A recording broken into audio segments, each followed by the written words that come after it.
This is a recording being held June 10th, 2023 with Calvin Murphy. This is going to be about his life after Vietnam and living with PTSD. Okay, Calvin, go ahead and tell us what you want to tell. Name is Calvin Murphy, Vietnam veteran. I served in the Army 1965 through 1967. Went to Nam in fall of 66. Left in early 67, was medevaced out, and 76 years old. But I would like to put this out for you younger vets in the Desert Storm and forward generation. What life's been like. 50 some years. It has been one hell of a ride. When I come home in 67, I just turned 20. I wasn't even old enough to buy a can of beer when I got discharged. But I was a raving drunk, snorting coke now and then, and something wasn't right. And I just didn't care. In and out of fights, went to jail a few times. Never really had a home. Now and then I had an apartment, stayed with my folks, had some relatives, wished I'd just kept on going. But time went on, went from job to job, marriages, well, one, and that just lasted a few weeks, and life was hell. Didn't want nothing to do with the government. And so I just bounced job to job, and had an affair with a lady. Child was born. Things didn't work good, but I had a decent job working construction.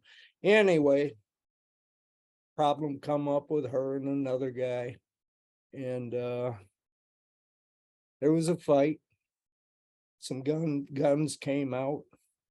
I got arrested. I was looking at some serious time in prison.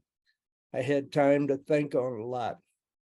Something wasn't right. I just reverted back to that, being on guard all the time, just defensive, and went through a nasty trial. I felt abandoned.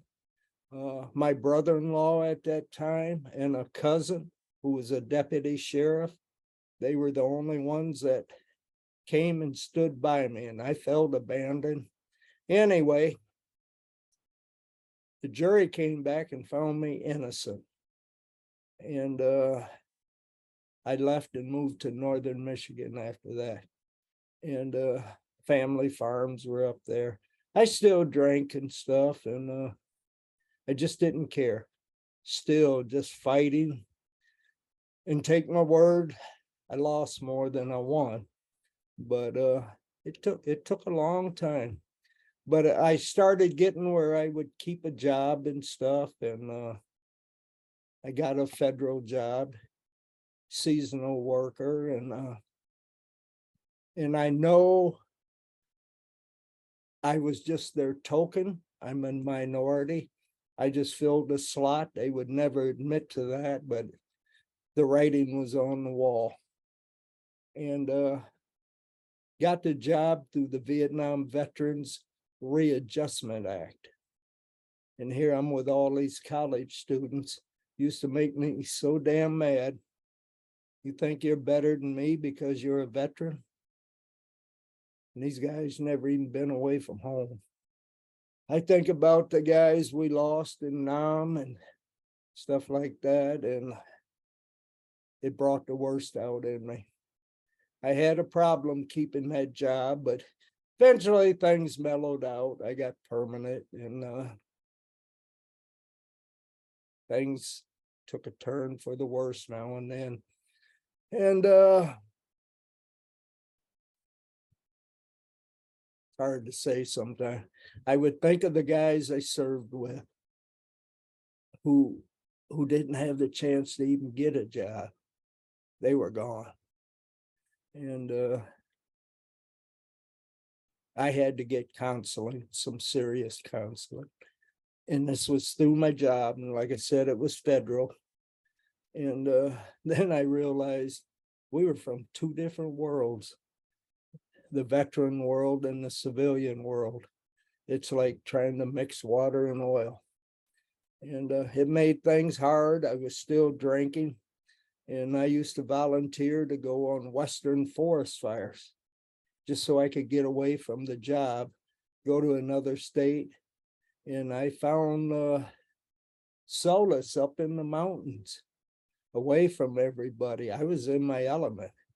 Actually took me back to Nam, it was peace, but some of the people were veterans, and you had that camaraderie, that teamwork. You looked out after each other, and we'd watch out for the young ones. And I did see there was some death out there, a plane crash. Another time, some firefighters got killed down in Colorado. But all this time, the stuff's going through my head. And life was rough, but what I'm trying to get across, I had nowhere to turn to. And finally, I got in a little trouble at work. They wanted me evaluated because of my anger issues. And they contracted a psychologist. And she said I suffered from chronic PTSD. And her advice to my job was for this man to go into the VA system. And I didn't want a damn thing to do with VA. Just didn't trust the government, but I did. And it changed my life. And there wasn't that much available to us like there is today. And this is my point. And we worked through things and slowly. And I remember one thing she said to me as she talked. Do you wish you had died in Vietnam? And it didn't even hesitate. I said, yes, ma'am. I said, every time I go to DC and I see that wall, even though I miss them guys dearly and all the other almost 59,000 names, in a way, and this is a cop-out, they were lucky. They didn't have to go through all the BS we did. Now, I come home in 67, the war was still going. You could watch it every night, sitting in your living room, eating dinner, sitting on a bar stool, and you wanted to be back, especially when you'd see the area where you were at. And where I was at, 1st Cav, but it was attached 3rd Marine Division on the DMZ along Highway 9. And that became a bad area. You had Quezon up there, Cantien, Dong Ho, Rock Pile, which all them places a lot of you know. And you get that itch to go back. But here I'm trying to make it in the civilian world. You're torn between two.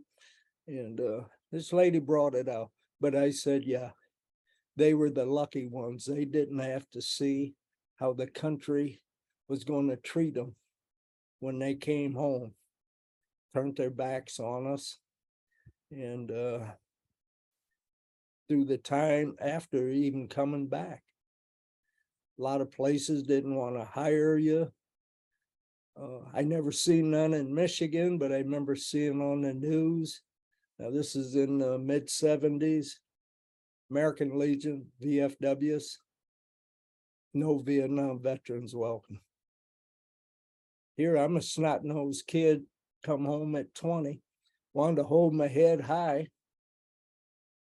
All I did was hide the fact that I even served. Life was rough. But like I said, there was nowhere to go until the late 70s, and this lady got me in the VA system. And I was diagnosed as an alcoholic, chronic PTSD, and started on medications, really in the 90s, but went through a lot of therapy, group, and I felt good in the groups with the ones that had been through what I've been through. I thought it was just me, but it wasn't. And things slowly over the years clicked, and had some major upsets, but I learned how to deal with them, and still have the nightmares now and then. But one of my other problems, I always had a gun, always carried a gun. And this is 1923, and I'm finally getting rid of my guns after all these years. It was like having a security blanket close by. Had to have a gun. And over the years, it got rough. I got to go back to the guns in 1993, got in a fight, and had some broken bones in my face, my ribs, and I was drunk. Both of us were. But I got a gun, hid in the woods the next morning. These guys were going hunting, and it broke day. I seen them guys getting ready to head toward the wood, getting in vehicles, go to an area. And that guy I got in a fight with, I remember so clearly. I had a 35 Remington lever action, 9-power scope. I put 4 rounds in that gun, raised it up. I had the crosshairs right there, right between his eyes, and something said, "Don't shoot." And I wrapped that bullet out of the chamber, and I won't say what I said, but I said, "This is your lucky day." And that was the big wake-up call. And I went to the doctor, a civilian.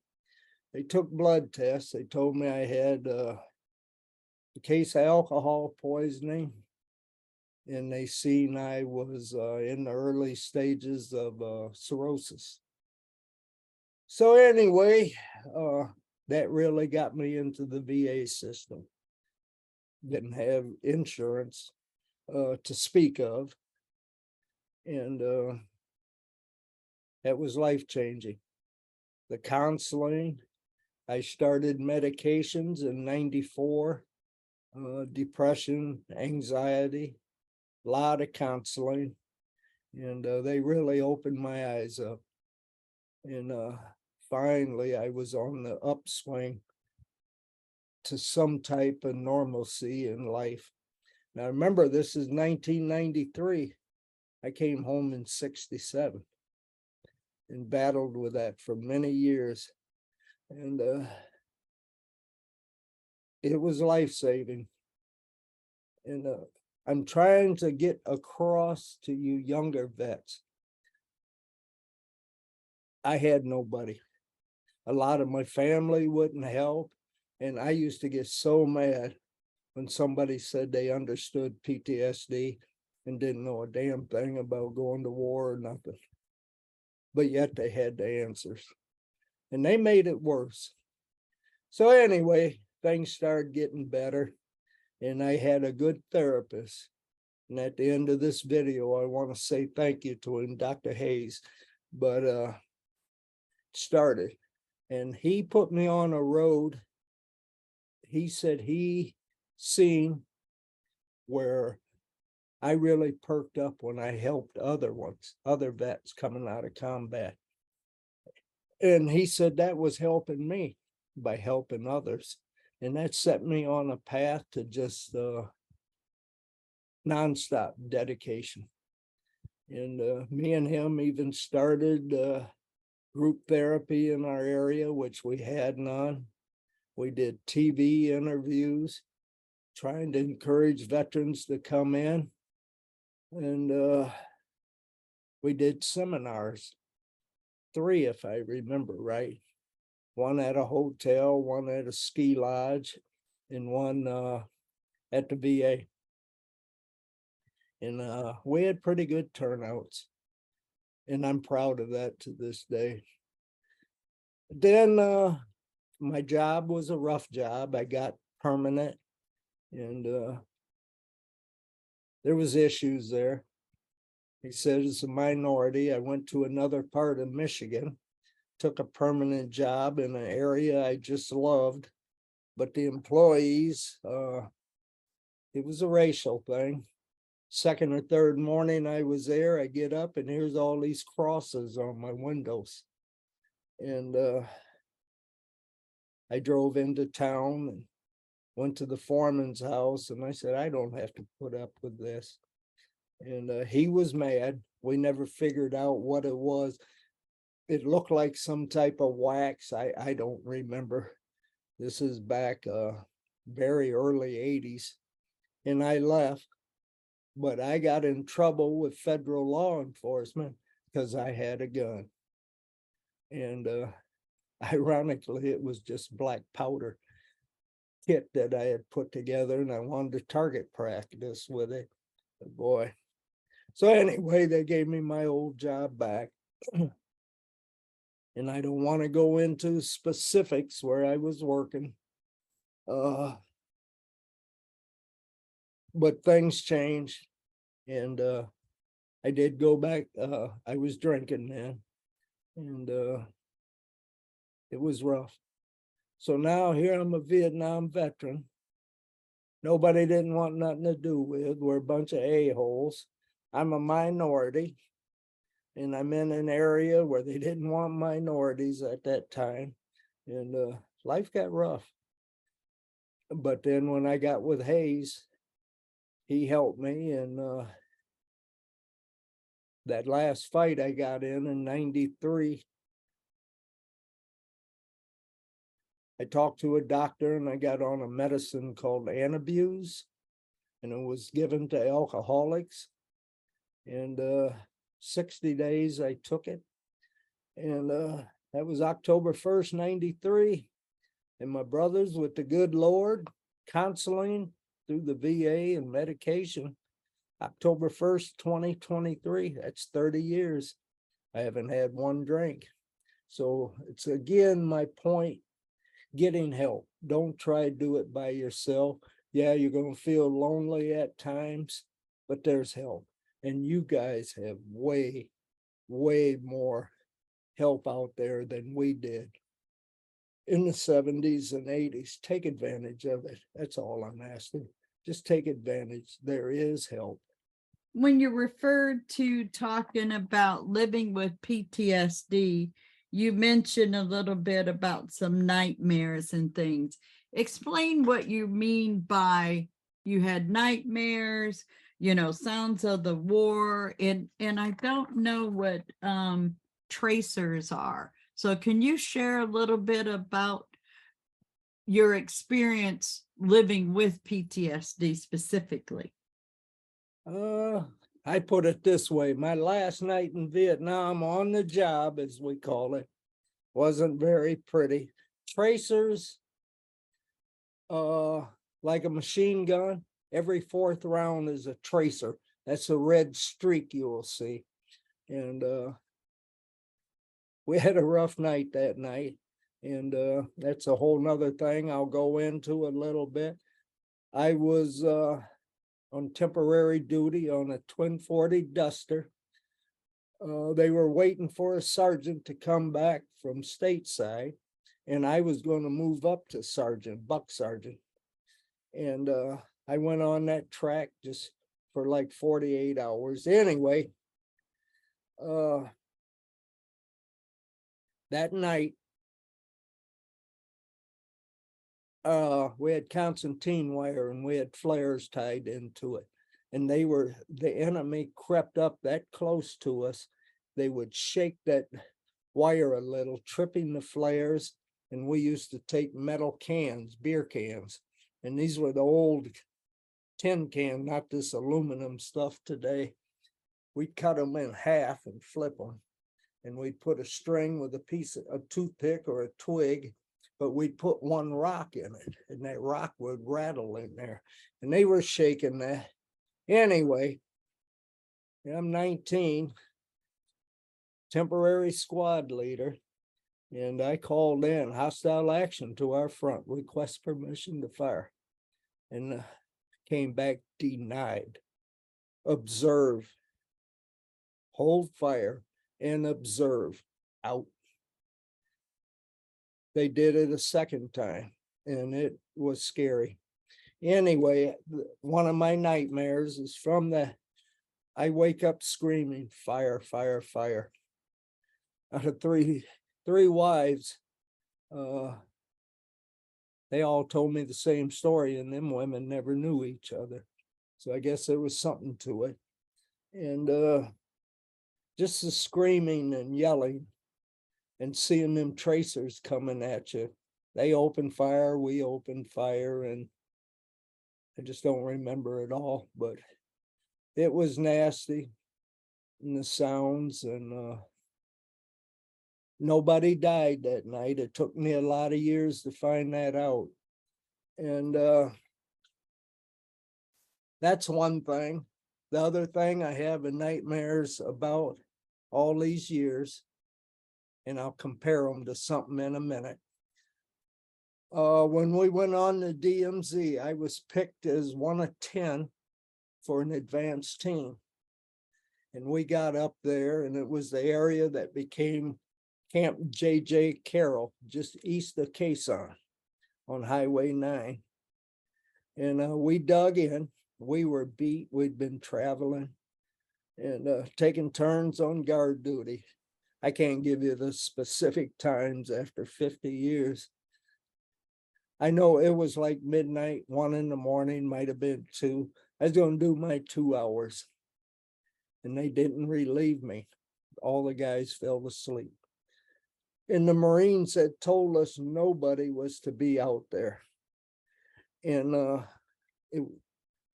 it was just enough light where I could make some figures moving. And I remember kind of, I don't know, 4. And I laid back in my foxhole, and everybody says I beat myself up. But when I laid back and I wasn't leery, I'm new to Nam at that time, I had smoked a cigarette and I cupped it. Like a lot of you know, you cup it so when you inhale the glow, they can see that a long ways away. And I put it out. And I didn't know till I got to Nam the smell. And I was so scared, I thought they smelled that. But I laid back in that hole, and I had the barrel on my shoulder. And I realized if they had charged me, I had no way to come straight up and fire. I would have had to turn the whole rifle. That still bothers me today. They said I beat myself up, but that wasn't a good soldier. I screwed up. But I could tell a little bit that they were moving away, and those guys never relieved me. I stayed out there. I wasn't very far from them all night. I never been so lonely and scared in my life, knowing that the enemy was right there. And I'm looking at North Vietnam, and I still have nightmares on that. And that other night later, just that firefight. And it's something that gets in your mind. It's burned in there. To some guys, it might be a small thing. Everybody's different. And there's guys that seen more than me, and there's guys that seen less. This is my story. This is what happened, what bothered me. And again, even back then, I was just a kid. A lot of drinking, a lot of weed, and I don't know if that messed me up or what, but yeah, that's where the nightmares come from. Cold sweat. I'll wake up just in a cold sweat, and then there's times I don't yell, and it seems so real, even today. And the thing I wanted to compare it to over the years in therapy, some of the worst I ever seen with PTSD or World War II and Korean veterans. They went through a lot more than us, but they lived normal lives and that. And it seemed like when they were left alone, their children left, grew up, they lost their spouses. they were back on those beaches or the hedgerows in Europe, and watching them, hearing them in therapy, when we'd stay for 30-day sessions, those guys screaming at night, and I went, damn, is that what I do? But it hits all generations in different ways. But that's what the nightmares are, Shelley. So when you came home, and most people, know about how the Vietnam veterans were treated and things, and you did not receive treatment. And from the time frame, it looked like before you got connected to the VA, was that about 10 or 12 years or so that had passed, that basically you didn't have any support of the VA? Or did they drop your file? Did you not go in the system, or what was it? I went into medical conditions, and it was called a bottle, and that's how I self-treated myself. Okay. In our language, we call it, we self-medicated ourselves for Right. years. That was our escape and how to deal with it. But when I did get into therapy, I learned you were taking a bad situation and making it worse with the doping and the drinking. Can you describe some of the treatments you went through? You said you were with a therapist. Are there special treatments for people with PTSD? Yeah, mine mainly was, and I enjoyed the group therapy with other combat vets, and it was with a psychiatrist, not a psychologist, psychiatrist. And we talked about what happened over there. Years later, I was in the groups and that, and they just talked about what's happening today. But for me, I got more out of what happened over there. And they make you go back and relive what happened. And with the psychiatrists there and the help of the guys, for me personally, I got a lot out of that. And yeah, I'm trying not to say name. I got names that keep coming out. Yeah. So during the journey, when you're coming home, people were left behind, and be it POWs or they were killed. How did that affect your daily life? Struggling with the PTSD, and to me, it sounds like it's all connected. The loss, you're leaving people behind, people you served with. And so on this therapy, was there at some point that they said, because you made a comment, that they saw improvement when you helped others? So tell us about where, like, coming back and then finally getting involved, and then tell us about what you've been doing as far, because this is therapy, helping others, and the things that you've done and things that you're proud of, and what do you hope to do next? Well, I got to go back to that last night. It was nasty. I know none of the guys on that track or tank, I call it a track, were hurt or killed. They basically said I had a breakdown. I've heard different stories. They said I was on an M60 machine gun, just screaming and firing. And they said when it broke day, I just got off the track and took off walking down the road. And they found me, and they said I was lucky I didn't get captured. Whether that's true or not, I don't know. I don't recall, but it's in material. I got medevac to Japan, and I wasn't there long. I was going to the mess hall, and I was put in a psych ward. And one of the guys from my unit hollered from in the chow line. And I didn't know he was there, only seen him the one time. And he said, "You effed up." I said, "What do you mean?" He said, you disobeyed an order and fired." And he said, you hit another track down the line on the perimeter. And I didn't know what to say, but we got in a fight. I never seen him again. I don't want to say his name. And from 1967 to 1998, I lived with that, wondering if I hit another track, did I kill any of my fellow soldiers, injure them? I had no contact with nobody from my unit until 98. And a friend of mine, he was a good friend. I just couldn't find him. All those years I found him. And he said he didn't recall none of that. And he caught me up on one thing. I ain't gonna say we were real good friends, but one of the guys, and I'll say his name, Arthur Wright, he was from Lansing, Michigan. He wasn't in Charlie Battery, he was in Alpha. And I was told he got captured February 21st, 1967. But he was just down from us, and we don't know Art's fate today. He's presumed dead. I have some declassified papers, and presumed dead, but still listed MIA. And then they brought me up to date. As I said a while back, I was going to be made a buck sergeant, be squad leader on the track. And the guy they put in my place, I asked about him. He was from Maine, and they said he didn't make it.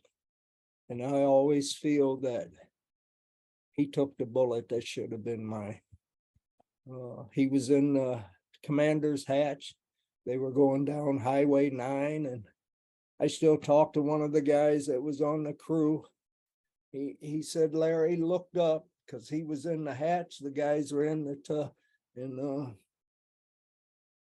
I'll say it on here. This is the guy just said he thought he was sweating, the one that was up top, and he said it was Larry's brain matter. A sniper's bullet had hit Larry in the head. Oh, there was Larry, and then there was Arthur, who got captured, never found. And then there was my original crew, because I went on temporary duty, and when that sergeant would come from the mainland, I would went back to the crew, and the squad leader we had was going to get promoted to E6, and I was going to take over. What a few days difference can make. I don't have the exact dates, but Joe and them went out on patrol. They were ambushed on Highway 9. And it's basically what I was told. They were executed. They were hit by RPG, and it said it knocked them off the track. None of them had weapons, and said the VC were in the ditches of the road. And they ran out and headshot Joe, Cordell, Lenny, and Joshua. And I should have been with them. And yeah, I should have been with them. But I live with that still today in Larry. And I go back to and it really helped me. My commander giving me that order on the radio that night. I just found him. It's been less than 10 years. And I always said, if I seen that man, I'd kill him. Why he gave us that order to hold fire, I never understood. And when I found the guys in 98, they had an association. And from 98 till 40, sometime Captain had seen that, and he joined that association. And I seen it on a roster, and it had his email address. Emailed him and told him who I was, and he remembered. And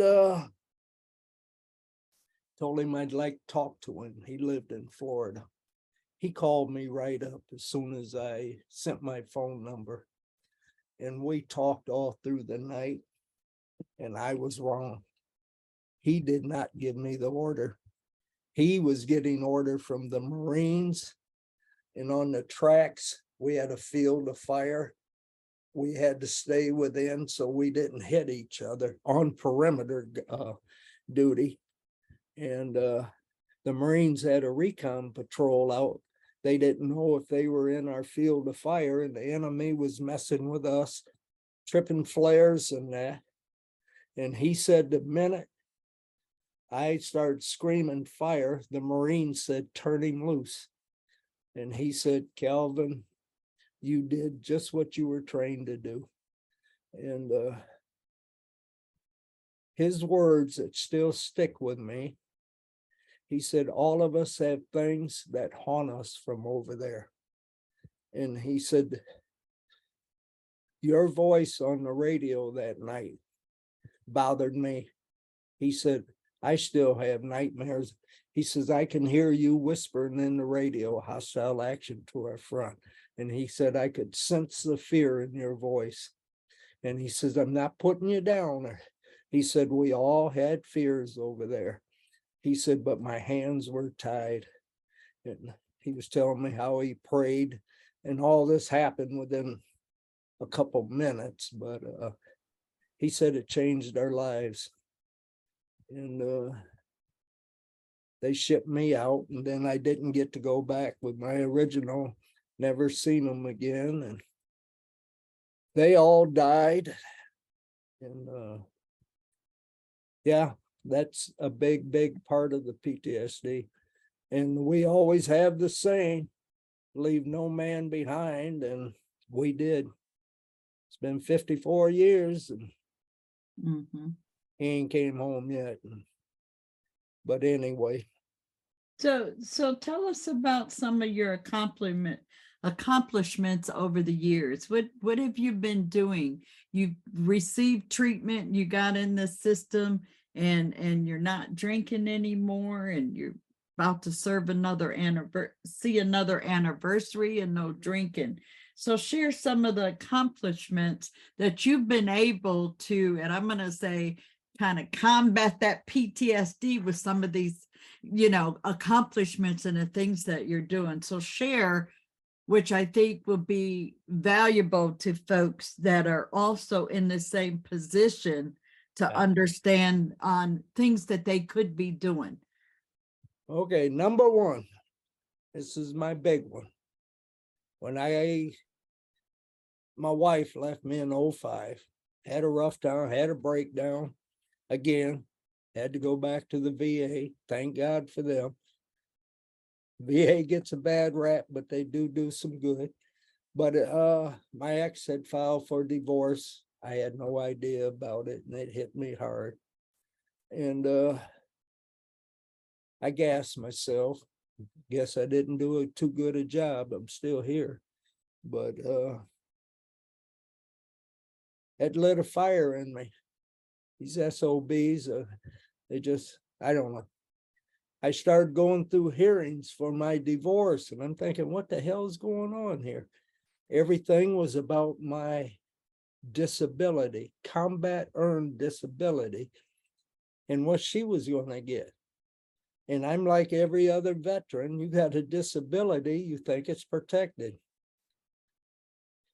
Well, I got a rude awakening, and that lit a fire, with Dr. Hayes encouraging me to help other veterans. But then this became a big fight. I got 90 days in jail for contempt of court, refusing to pay. I said I'd pay half of what they were asking, because the other half came out of my disability. I said, that's mine. I earned it, not her. I didn't even know her. Anyway, that didn't count. And I got out of jail, went to DC, spoke before a large crowd of veterans on the lawn of the U.S. Capitol. And I was the first of many, many trips there. And that fight's still going on today. kind of had a mentor, Gene Symes, up in Rochester, New York, with Operation Firing for Effect, Vietnam vet, Purple Heart recipient. Gene is blind because of wounds in Vietnam, but boy, you hear that, once a Marine, always a Marine. That old fart, he's still trugging along. But anyway, that's been an ongoing fight.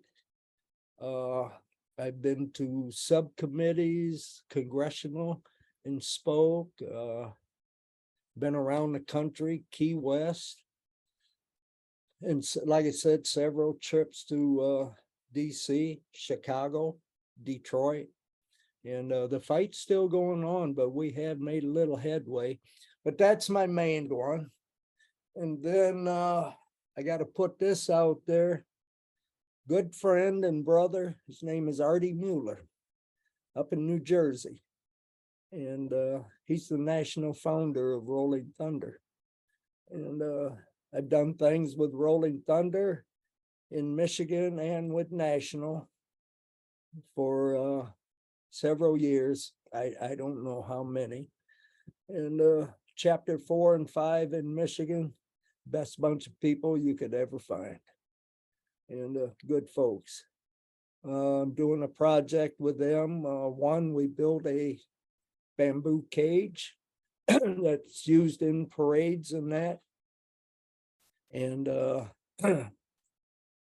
actually this year, me and a gentleman have designed a plaque to give out for the families of former POWs, MIAs, World War II, Korea, Vietnam. Thank God we don't have none right now. And they are some that are slowly getting forgotten. And with Artie Mueller and Ray Manzo, who started Rolling Thunder in '88, that was their mission, to keep that alive. Never forget them. And people don't realize today, from World War II, well, basically through Vietnam, like I said, we don't have POW.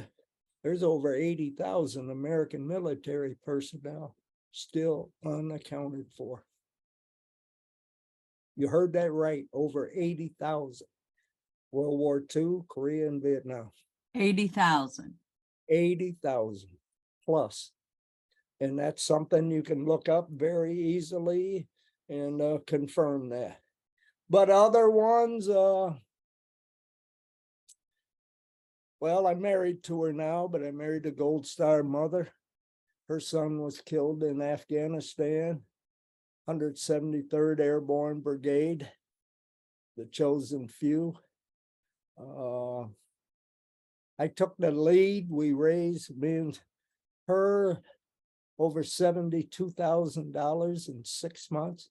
We had a statue commissioned down in Prescott, Arizona. And when it was done, it was brought to Traverse City, Michigan. And it's a life-size woman sitting in a chair with a triangle fold, flag folded, head down, crying. That's the only statue in Michigan. It's the first and still the only one. And I'm very proud of that. Oh, trying to think of some other things I've done. Didn't you take some flights with the gentleman? What are That's those where called? the honor flights. I took the first one in 2016 out of Traverse City. I was an escort for a World War II veteran, Sergeant Richard Rizzio, Battle of the Bulge, and a very, very dear friend. And that was something. Then in 2016, and this hurts, I had been on the flight. Just the day before the second one was going, they called and said, would you go on another one? We have a Vietnam veteran who was supposed to fill that seat, but he got sick. And they said, you're in the system, and we have 20 minutes to a half hour on computer to fill the manifest for the flight. And I said, don't you have another veteran? And they said, no, not, they'd have to do the paperwork, medical checks and everything. And they said, you're our option. And I said, okay, I'll take it. I wasn't an escort. So just before we got on the plane, and I never knew this man's name, I thought they referred to him as the colonel that I replaced, was a Vietnam vet. They said he was going to place a wreath at the tomb of the unknown soldiers for the Vietnam veterans generation. Would you fill in? I wasn't going to say no. That's once in a lifetime. I said, yes, ma'am, I will. So anyway, we get to DC, we're going around to all the monuments and stuff. We get over to Arlington, and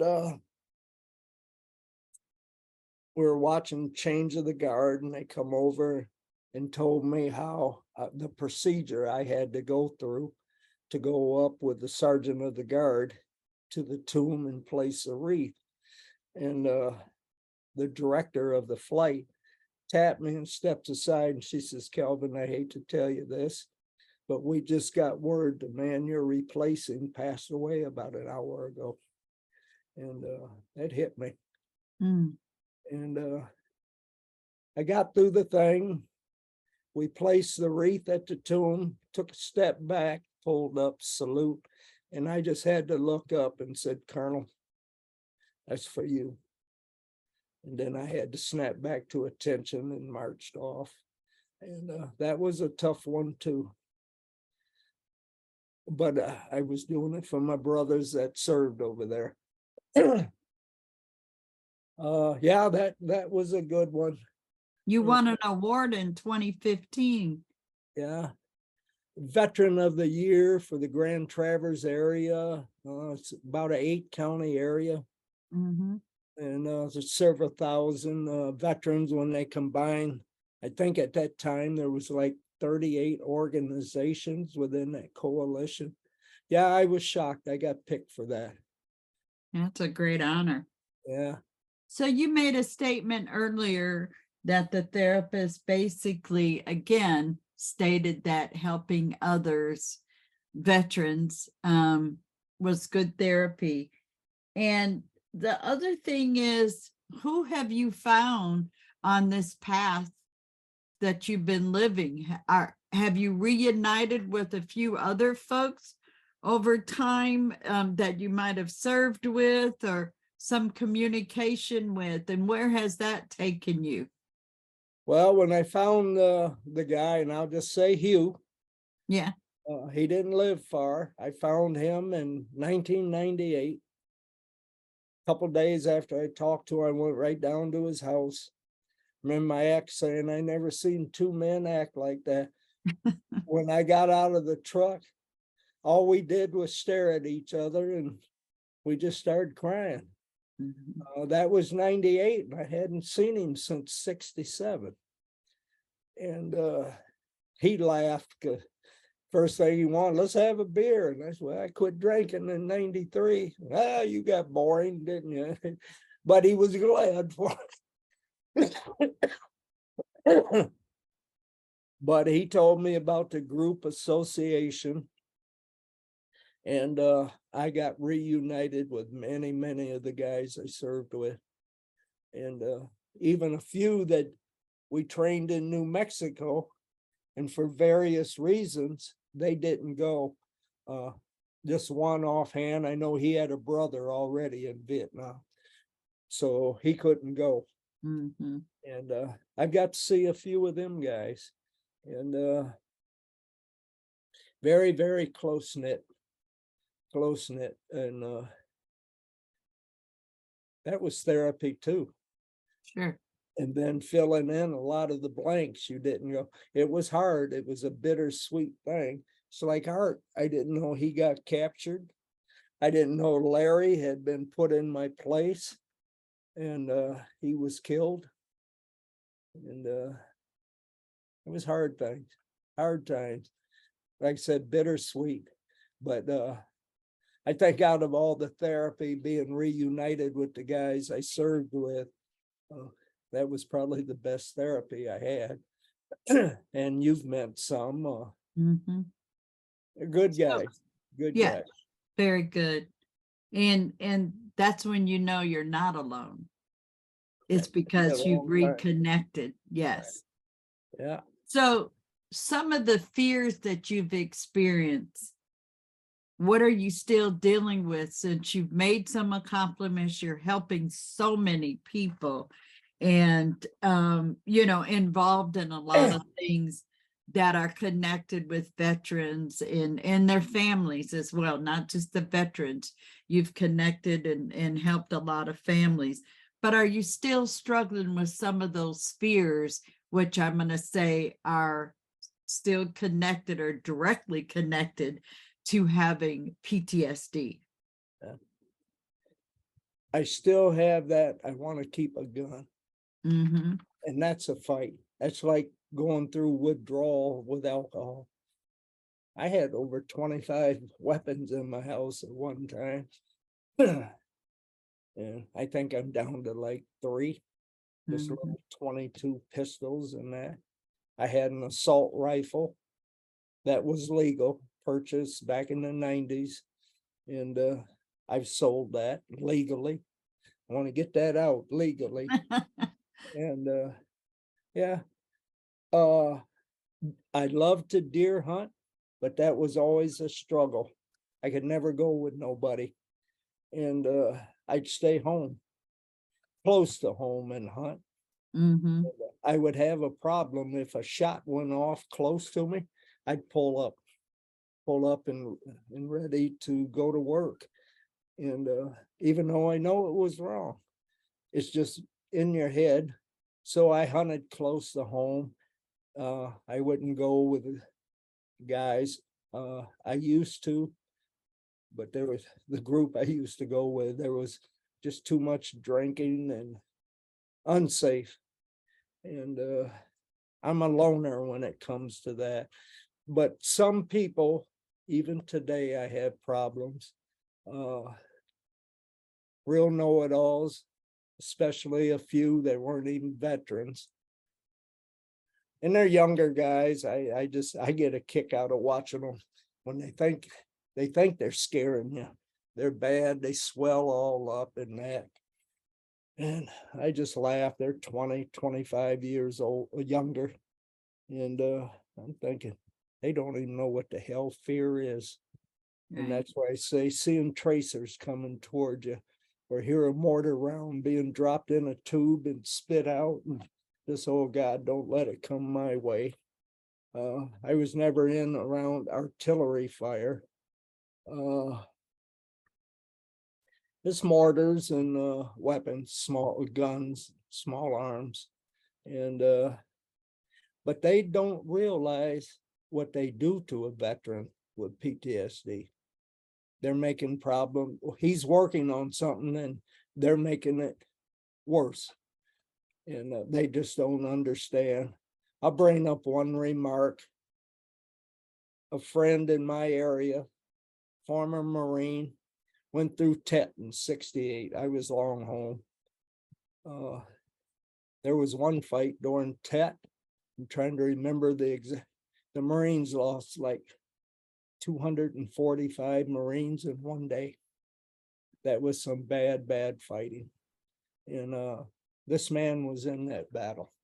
So speed forward years, this young dude, not real young. He can't even prove his service. We think he went in and came right back out for some reason. Anyway, he made a remark one day that SOB thinks he's got PTSD now. Wait till I kick his ass and he'll know what real PTSD is. And I'm thinking, really, man? You know what that man's been through?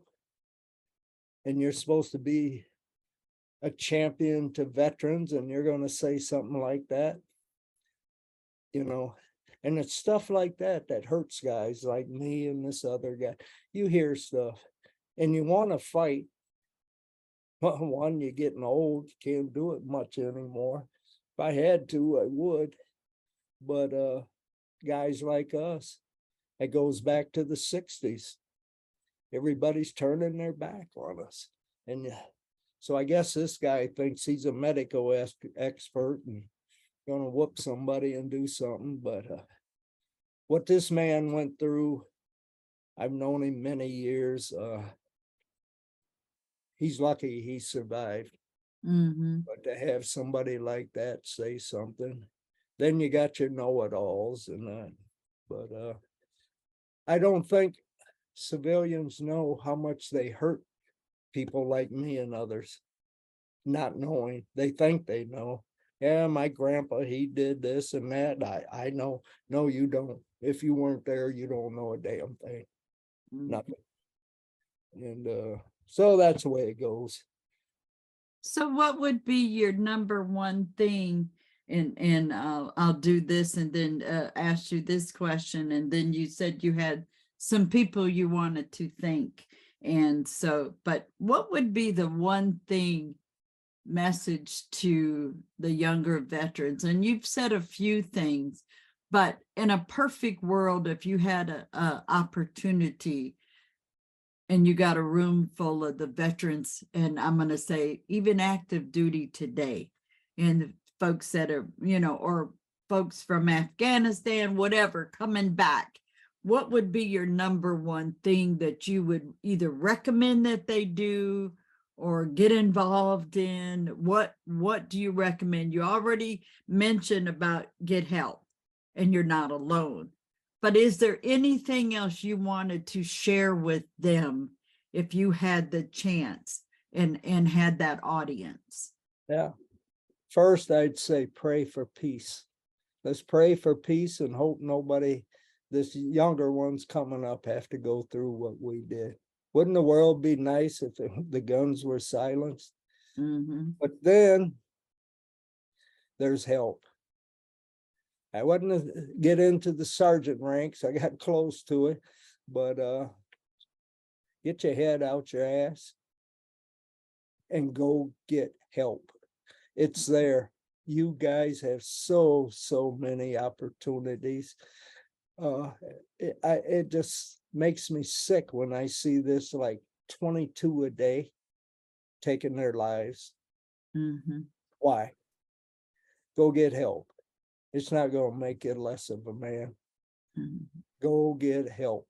That's women also. That's women men as well. and women. Yeah. The Men soldiers. and women. I don't care who you are. If you think you got a problem, suck it up, get off your behind and go get some help. Mm-hmm. It's a simple thing, very, very simple. And yeah. And you were talking about accomplishments. It's leading to this. And people I dealt with, Dr. Michael Hayes. Me and him started the group therapy for Northern Michigan in 99 and in the early 2000s. I'm very proud of that. I remember our first meeting we had, nobody showed up, no veterans. It was just me and Doc. Mm-hmm. And now they've just got it all over Northern Michigan, and it's very big. The VFW I belong to, every other Wednesday, we let the doctor from the vet center come, and they have counseling, their group counseling. And it saves a lot of the guys, we're in rural areas, a lot of driving, a lot don't get travel pay. And they try to keep the groups around 12, and it's nothing to have 15 or 18. Mm-hmm. But we are struggling to get some of the young ones in. There's some, but there's a hell of a lot of them out there that need to come in, and they're not. Yeah, so I'm proud of that. I helped get that started, and it's quite an accomplishment. They can take plaques and awards, but just to see one vet come in and get some help, that's a reward for me. Good. So who are some of the folks you want to thank? You mentioned that earlier. You said Dr. Hayes. Yeah, Doc Hayes, Artie Mueller, Okay. my brother up in New Jersey, the national founder of Rolling Thunder. the work he's done since '88. Artie's the one that started all the big rides in DC every Memorial Day. And keeping that alive, the POW MIA movement. That is their national mission statement. So Artie, Gene Symes in Rochester, New York, Operation Firing for Effect, Veterans Advocacy Group, and Gene's been going since '05.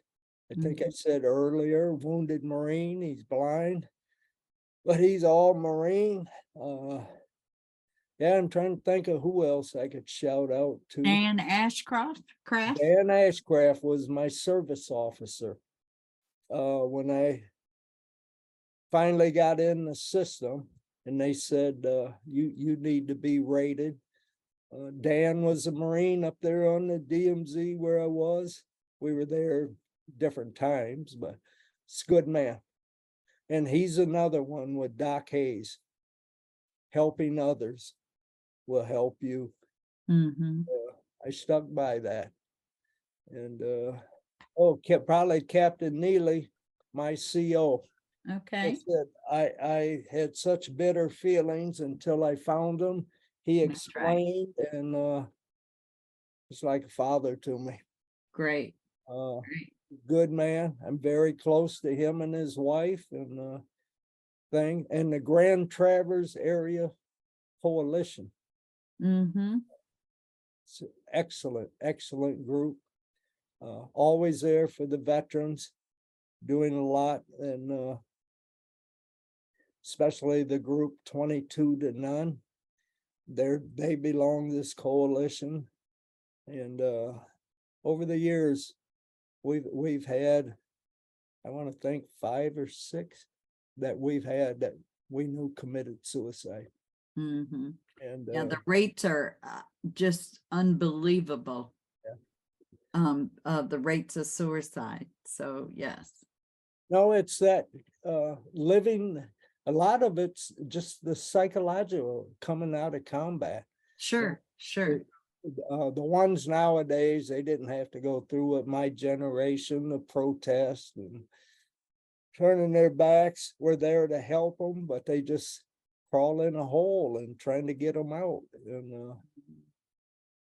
And the drinking and the drugs is not helping. Yeah. Just doesn't help. And the men of the 1st 44th? Oh yeah, my brother's there. That's Captain Neely and mainly Charlie Battery. Okay. I trained with them in New Mexico, and we went over.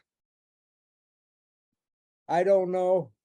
I've seen it in writing, but they say we might be one of the most decorated artillery units in American military history.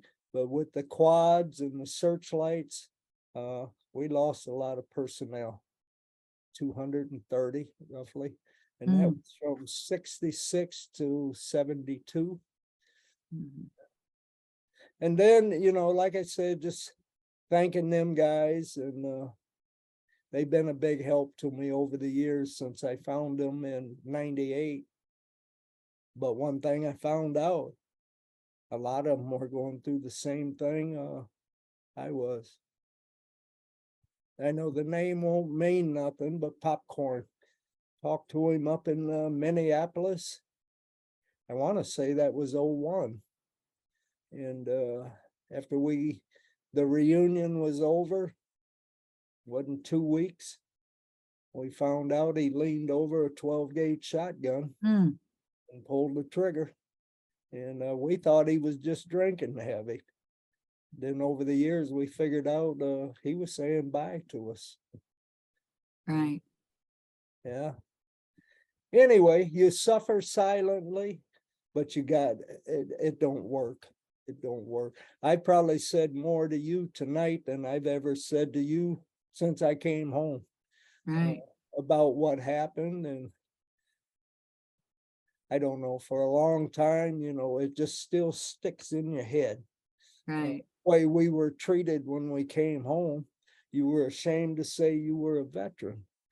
I'm polite, but when somebody comes up and wants to shake my hand and say, thank you for your service, I gotta bite my lip. Yeah. And they're usually young. They weren't even born when I was there, but I still got a little bit of that hatred still there. Where in the hell were you 50 years ago? And I Mm. say, when I needed help, but through therapy,